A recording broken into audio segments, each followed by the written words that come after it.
طبعا اللي هيشوفه هيقول برتقان. ازيكم حبايبي عاملين ايه؟ ازيكم؟ اهلا اهلا. النهارده بقى بصراحه انا قلت يعني اوريكم حاجه كده مخلل لارنج جميل جدا وتحفه، وقلت بلاش اطلع بقى النهارده يعني مش مشكله يعني. بس حبيت ان انا اوريكم مخلل اللارنج، لان في ناس فعلا لقيت في ناس ما بتعرفش تخلله، يعني مش ما تعرفش تعمله. فقلت برضو ايه مني استفاد وانتوا تستفادوا، مفيش مشكله نستفاد كلنا من بعض. ادي اللارنج اهو اللي انا عاملاه، ده مش برتقان على فكره، ده لارنج. بصوا شكله جميل ازاي وبحبه البركه وحاجه تحفه قوي. بصوا ما شاء الله، بصوا من جوه عامل ازاي. مخللاه بحبه البركه، بس عشان خاطر يعني يديله منظر ويحافظ عليه. حبه البركه فيها فوائد اصلا عظيمه يعني. بصوا المنظر الجميل ده. انا بقى خلاص سبته كده، قعد اسبوع بالظبط واديني لقيته. بصوا بسم الله ما شاء الله، هقطع لكم كده منه. بصوا ما شاء الله مستوي وزي الفل اهو، ما شاء الله عليه. وحاطه له الهريسه وحاطه له كل حاجه، هتشوفوه هيعجبكم قوي وطعمه تحفه جدا جدا جنب الاكل. وكل سنه وانتم طيبين، رمضان داخل اهو على الابواب. يلا بقى اتجدعنوا وقوموا اعملوا الحاجات ديت.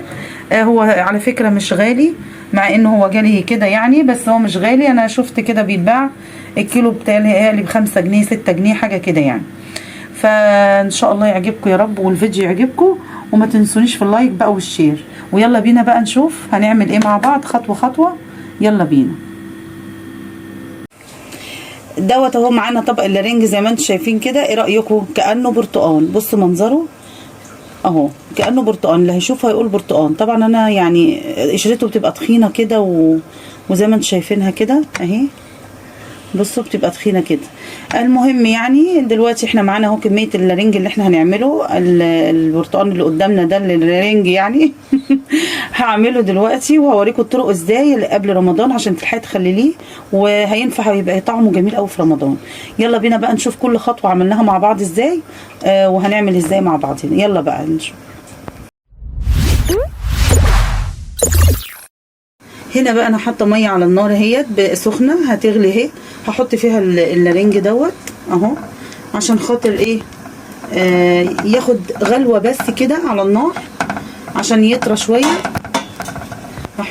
هنا اهو خلاص كده خد غلوه زي ما انتم شايفين كده، غلوه واحده بس. سبتها كده ثواني كده، وهبتدي بقى اطلع واحده واحده كده في طبق الاول اهو. بسم الله.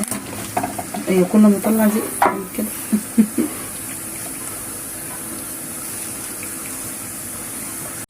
هنا اهو بقى بص، انا مليت عليه ميه كده من الحنفيه بعد ما طلعته من البخار من الميه المغليه. حطيت عليه ميه من الحنفيه وسايبه شرشور كده 4 ايام بقى كده زي ما انتم شايفين بالمنظر ده. بس هو 4-5 ايام هتلاقيه بقى طعمه كويس كده. هتدوقي حاجه كده هتلاقي المراره راحت. وخللي بقى وهنشوف الطريقه اللي هنخللها بيه على طول. تمام. انا كده هسيبه بقى بعد 4-5 ايام. هو حد يمشي؟ خليكم قاعدين لغايه ما اوريكم الطريقه بتاعته هتعمل ازاي. يلا بينا. هنا اهو خلاص اوعوا تكونوا مشيتوا. انا عارفه ان انتوا مستنييني بعد 3 ايام. احنا قصرت لكم المده اهو 3 ايام. بعد ما اتنقع 3 ايام في الميه والميه ثابت عليه كده، سبتها زي ما اوريكم. هو خلاص طلعته بقى كده. انا بصراحه دقت واحده لقيتها كويسه مفيش مراره. خللتها كمان اهو. بصوا خللت، بصوا المنظر الجميل ده اهي. خللتها كده زي ما انتم شايفين بالهريسه الحمراء والثوم وبهرسة الفلفل والثوم والبابريكا والبتاع ده. وحبة البركة تمام انسى اسمها، والملح تمام. فانا كده عملت واحدة اهي، هوريكم برضو عملناها ازاي عشان نمشي مع بعض ايه خطوة خطوة. نحطها بقى هي هنا. بسم الله اهي. انا عملت ايه، قسمتها كده على 4، ما اعملهاش لغاية الاخر خالص اهي. تمام كده اهو زي ما انتم شايفين كده. هحط بقى الهريسه دي. انا عاملاها هريسه بالشطه، ودي عاملاها هريسه من غير شطه. تمام. هنا دي بشطه ودي من غير شطه، عشان في عندي اللي بيحب الشطه وفي عندي اللي ما يحبش الشطه. الاول بقى خلينا نحط الملح الاول. بسم الله. حبه ملح كده زي ما انتم شايفين كده اهي. ادخلها جوه كده، امسحها كده فيها كلها عشان يبقى فيها الملح. تمام. هحط بقى حته الهريسه، نجيب الشطه انت وراحتك بقى، عايزه شطه غير شطه براحتك خالص. اهي امسح كده ايه الهريسه، اخليها تمسح كده جواها عشان يبقى كلها غنيه بالهريسه بالثوم. على فكره طبعا انتوا عارفين ان هريسه الشطه دي وهريسه الهريسه العاديه بالثوم يعني تمام. طبعا فيها الثوم بتاعها وفيها الملح ليمون وفيها خل، فيها كل حاجه تمام. اهو عملتها كده. نحط بقى حبه البركه.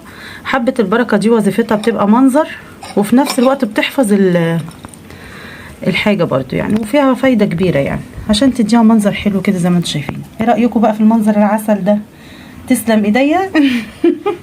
هنحط بقى هنا كده برضو، وهوريكم برضو واحده تاني عشان ايه يبقى كله. بسم الله الرحمن الرحيم.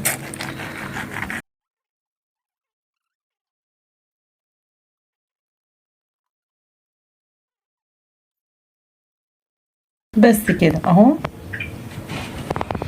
هنا بقى هخلص كل الكميه اللي عندي واوريكم المنظر الجميل بقى ده في الاخر، وهنحطه ازاي في البرطمانات. وبعد كده في خطوه تانية هنعملها مع بعض، بس استنوني لاخر الفيديو هتشوفوا كل حاجه بالكمال والتمام ان شاء الله. يا رب يعجبكم الفيديو يا رب. يلا بينا بقى هخلص بقيه الكميه دي وهوريكم، هرجع لكم تاني. هنا اهو خلاص. بصوا الطبق الجميل ده بقى، ايه رايكم في الطبق الخطير ده؟ طبق الرنج الخطير بصراحه تحفه تحفه، وتخليله سهل ما فيهوش اي صعوبيه.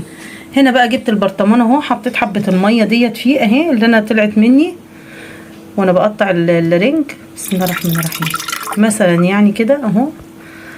هنحط بقى فيه ايه، انا عامله ده بشطه فانا هحط ابو شطه هنا اهو. هنا اهو حطيت الرنجايه كده اهو. بسم الله الرحمن الرحيم.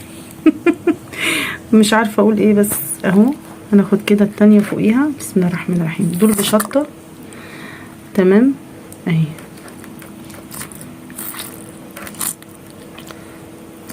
ها بس كده خلاص اهو. حطيت. وطبعا لو في برطمان كبير ازاز ماشي مفيش مشكله، بس انا الصراحه ما عنديش الكسر يعني، الحمد لله كسرهولي، فانا هضطر احط برطمانات صغننه كده زي دي. هنا حطيت اهو الرنج. هنحط حبه ملح كده من فوق الوش. بسم الله الرحمن الرحيم كده. وهحط عليهم حبه الميه اهو اللي طلعت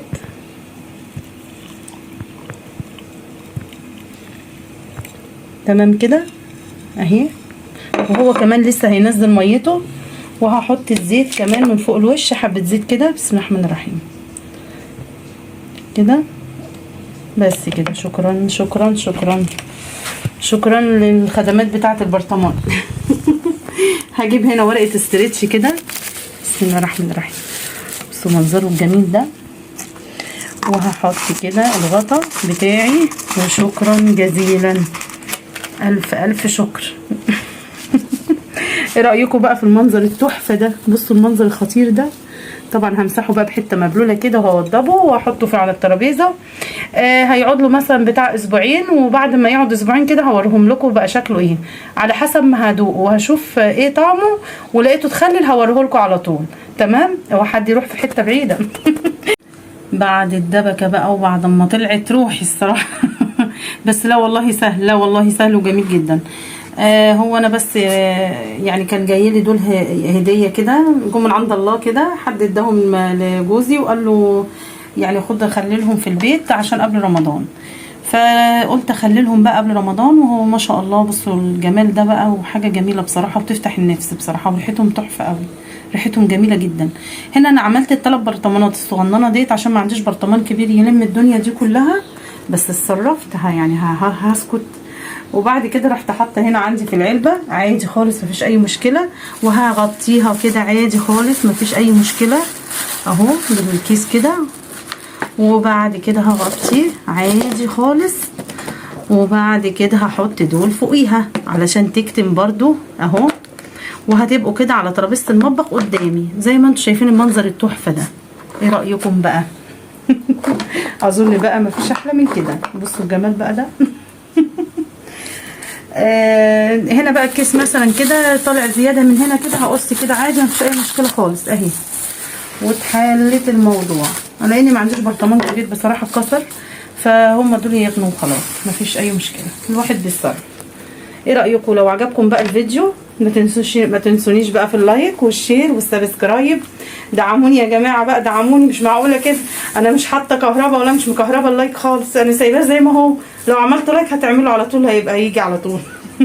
فاقول لكم بقى باي باي، ويا رب يكون عجبكم الفيديو، واقابلكم ان شاء الله في فيديو تاني. باي باي. باي باي.